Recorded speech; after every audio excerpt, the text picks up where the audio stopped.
right, so we got 40 production red chicks, baby chicks coming here. They should be here tomorrow. Today's Wednesday. They'll be here about Thursday, possibly Friday. Coming from Ideal Poultry in Cameron, Texas, which is just down the road, so they should be here tomorrow.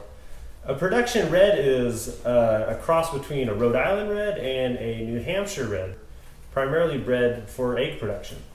So we have 40 of them coming. What we're doing today is we're going to set up this brooder. The brooder is something that they'll stay in as baby chicks up till about 3 weeks till they're ready to go outside.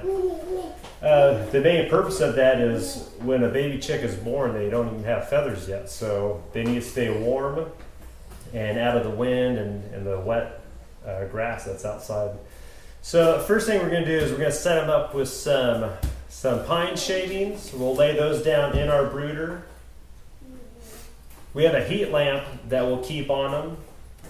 They need to stay around 90 to 95 degrees, and we'll reduce that heat daily as we go and as they get older.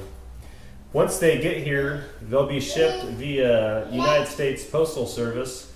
So they'll be off of feed and water for about 24 hours or so because they're just coming from down the road. The first thing we'll do when they get here is get them on feed and water since they've been shipped through the mail.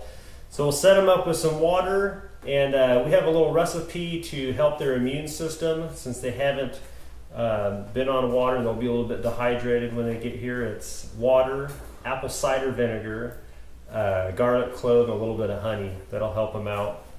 Then we'll get them on the feed. We're using Texas natural feed, which is all non-medicated, non-GMO, and non-soy. These 40 birds that we're raising, we're going to try to do it all off of no soy or no GMO products such as corn. Primarily they'll be pasture raised off of grass, and we'll move them daily to give them fresh grass as they age, and of course supplement them with the Texas natural feed. Also what we did when they get here, we've got some feed, the Texas natural feed, fermenting, and this basically you just put it in a bowl with about 1 inch or 2 of water over the height of the feed to keep the air out.